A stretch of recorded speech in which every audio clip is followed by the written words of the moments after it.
નવા વર્ષની આપ સૌને ખૂબ ખૂબ શુભેચ્છાઓ।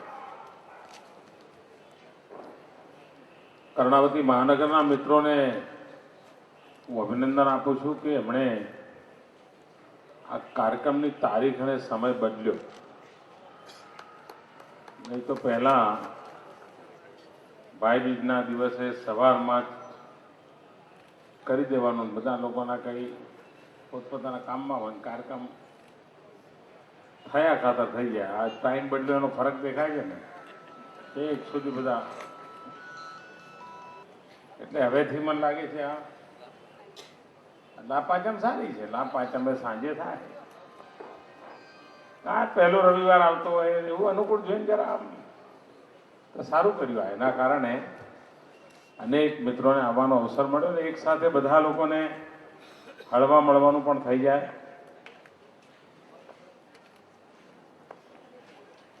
મિત્રો, આ પ્રસંગ કઈ ભાષણનો તો હોય નહીં, નવું કહેવાનું પણ ના હોય।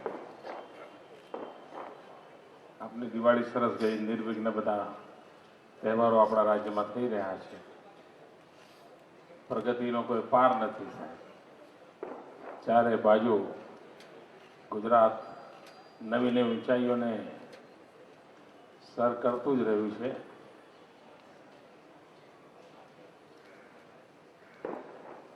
પરંતુ આપણે એટલાથી સંતોષ માનીને બેસનારા લોકો નથી। આપણને નિરંતર પ્રગતિ કરવી છે, અવિરત વિકાસ કરવો છે। અને નિરંતર પ્રગતિ કરવી હોય, અવિરત વિકાસ કરવો હોય તો નિત્ય નૂતન પ્રયાસ આવશ્યક હોય છે।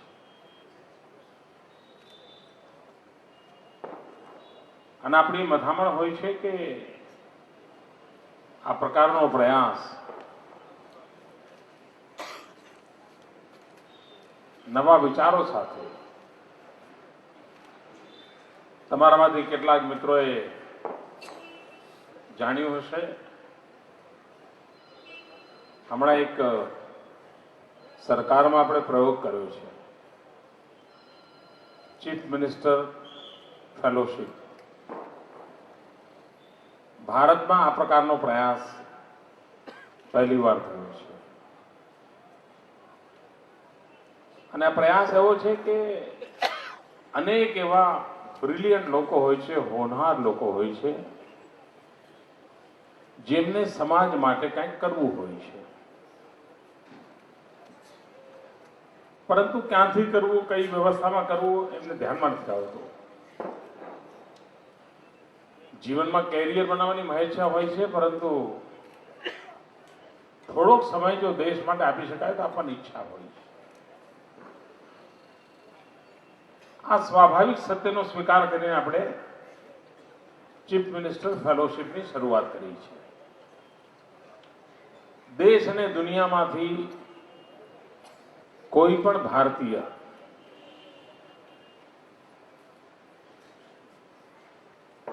સરકારમાં સંપર્ક કરે અને પોતે કેવા પ્રકારનો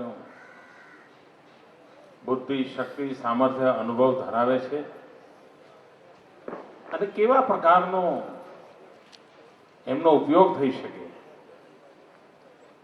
તો સરકાર એમને પસંદ કરીને એકાદ વર્ષ માટે એમની સેવાઓ લેશે। આ એવા લોકો હશે કે જેને બજારમાં એક બબે કરોડ રૂપિયા પગાર મળતા હશે, પરંતુ સરકાર નામની આવડી મોટી વ્યવસ્થામાં આવીને કંઈક કરવું એવી ભાવના હશે, એ જ લોકો આવશે। અને સરકાર કે એટલા પૈસા આપવાની નથી, સરકાર તમને હાથ ખર્ચો નીકળે એટલી વ્યવસ્થા કરે।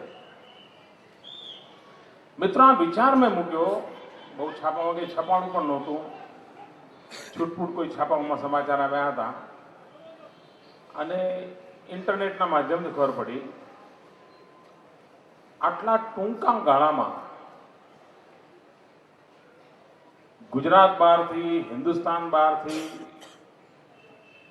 હજારોની સંખ્યામાં યુવકોએ સરકારનો સંપર્ક કર્યો છે।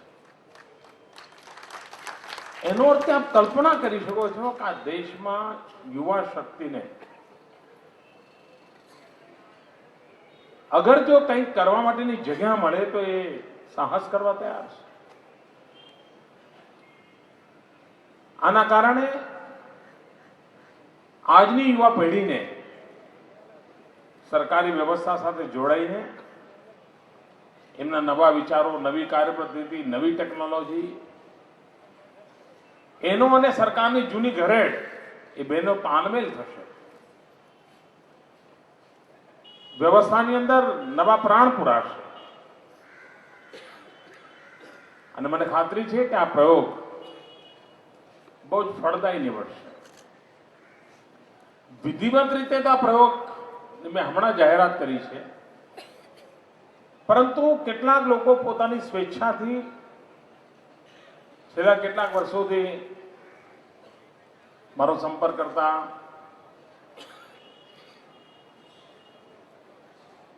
મારી ઓફિસમાં કામ કરતા, કોઈ 6 મહિના માટે, કોઈ 12 મહિના માટે,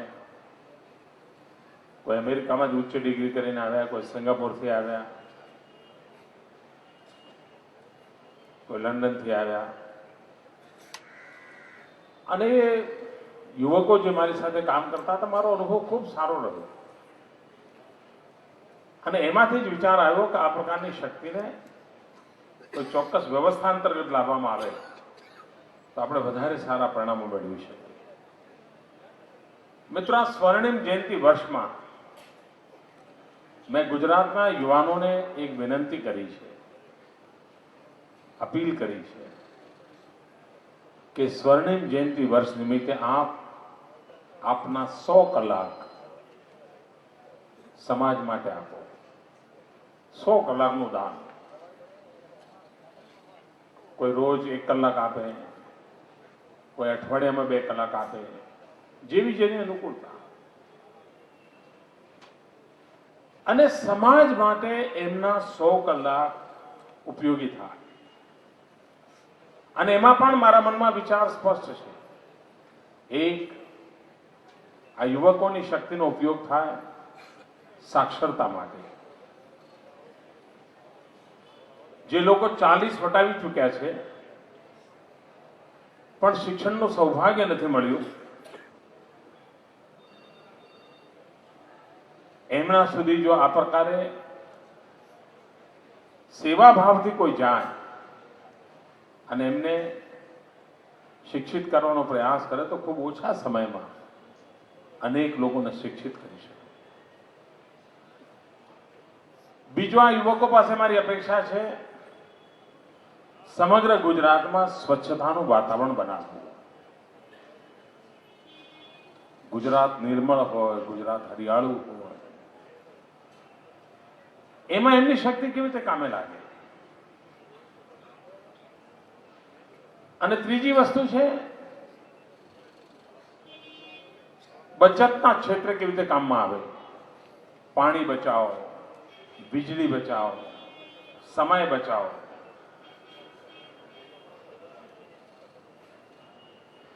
આરોગ્યની સેવાઓ હોય, શિક્ષણની સેવાઓ હોય, સ્વચ્છતાની સેવા હોય. અને આમાં કોઈ પણ વ્યક્તિનો ઉપયોગ થઈ શકે.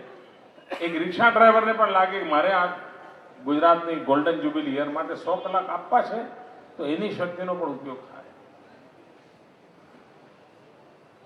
સમાજ જીવનમાં એક વાતાવરણ બનાવવું.